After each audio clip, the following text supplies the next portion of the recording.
O yan. Testingin natin. Ayun oh. Ayun. Ay! Nadali. Okay na, okay na. Ayun. Ay, sa wakas. Hindi na tayo pinahirapan.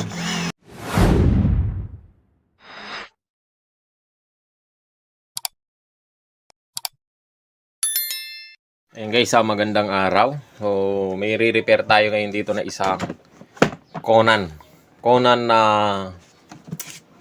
ano to hand drill. So, ano siya, yung chargeable drill pala. O yan. Sabi nung may-ari, ginagamit daw niya, biglang umusok o yung uminit. Ay, iba na yun. Ginarge niya yung battery, full charge naman daw, pero ayaw nang umandar. So, testingin natin. Ginagamit daw niya, ano siya ayun umusok dito, nag-iinit. Oo nga. Parang uminit siya tapos ayaw nang umandar. Ano kasi to? Ginamit niya sa pinambarena niya ng kahoy. Pinambarena daw niya ng kahoy nung nahihirapan na. Siguro para madaling mabutas dinikdik niya, yung diniin niya yung mabuti. Ayun, umusok. Tanga talaga. Nasira. So ngayon ayaw na Kahit yung isang battery, full charge, ayaw din gumana. Pero full charge siya. Kapag charge niya, kaya ito may charger na dinala, na sinama yung charger. May kasama siyang charger. Kapag charge, napu-full charge yung battery, pero dito ayaw. Ayaw. Saka dapat iilaw yan, pero ayaw umilaw. So ngayon, ang kuha natin dito, bubuksan natin. Sige nga, ang tagal mo eh. Bubuksan natin tong drill. Pero bago yan, kasi may nakikita na akong problema na ito kung bakit ayaw siyang umandar. Gaya nito, masunog. Ayun, sunog. So, testingin natin na dukutin muna yung pinaka-contact, pinaka-connector nito sa loob nung ang tawag dito, sa may battery niya sa loob. Yung kinasasalpakan nitong connector na to, saka ito doon sa loob. Yon. Parang meron siyang ayun pero ginasgas na pala niya. Nako po. Nilinis na niya Pero ayaw pa rin. Pero subukan din natin uling kutkutin to. Baka doon lang ang problema. So, ayusin lang natin yung camera. So, yun guys, kukutkutin natin itong pinaka-pin sa loob. Yung pinaka-connector niya sa loob, yung pinakita ko sa inyo kaninang parang dinukot na din. Lilinisin natin. Tapos, susubukan natin siyang isalpak yung battery. Sana gumana. Lilinisin natin gamit yung kutsilyo. Pero parang nilinis na din niya. Pero syempre, iba pa rin yung lilinisin natin.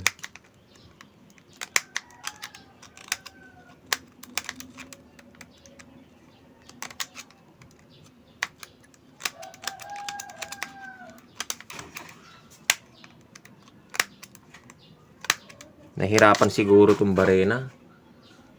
Kasi saksak ba naman niya tapos pinrest. Mahigpit na yung mahirap ng O yan. Testingin natin. Ayun Ayun. Ay!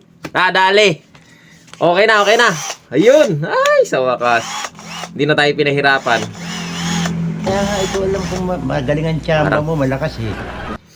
Parang nangangamoy sunog Parang may naamoy ako hindi maganda. Parang. Pero hindi. Ganyan lang siguro yan.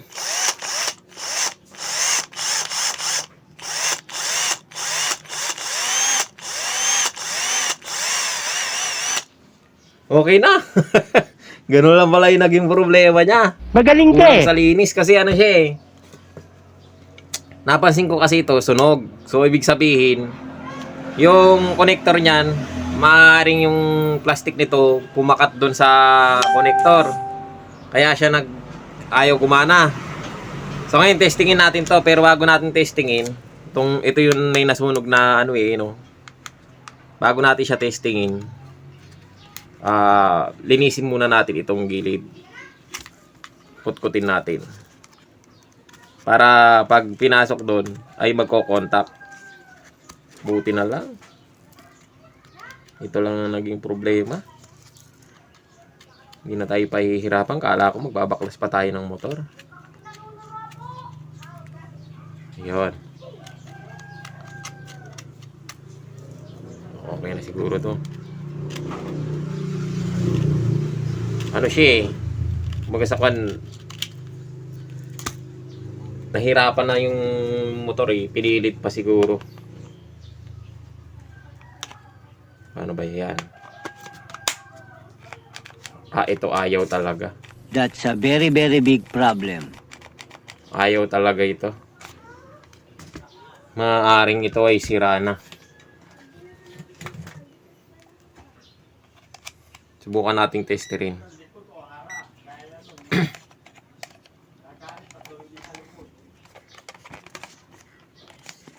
So, yan. Testerin natin.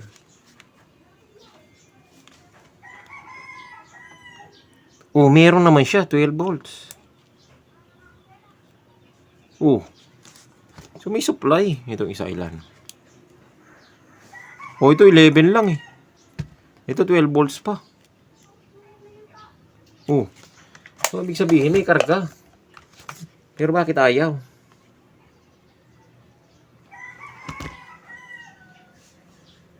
Ano kayang problema? Bakit ayaw niya?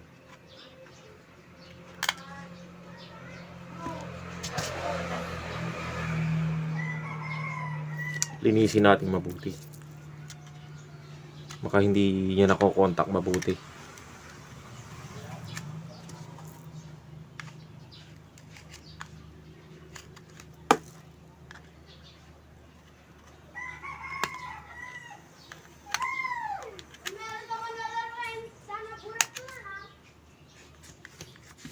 Linisin natin mabuti to.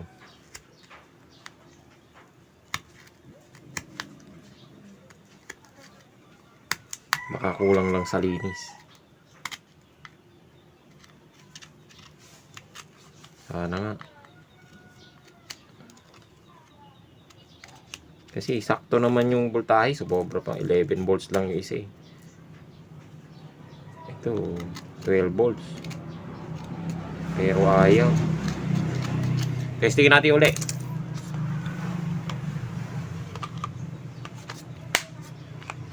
Ayun. Ay, kugulat pa yan. Okay na. Testing. Ayun. Ay, okay na. Reverse. Forward. Ay, okay na. So, yun guys, ang naging problema nga niya ay yung ang connector. So, ngayon okay na. So, yun guys, hanggang dito lang yung video natin at maraming salamat sa panonood.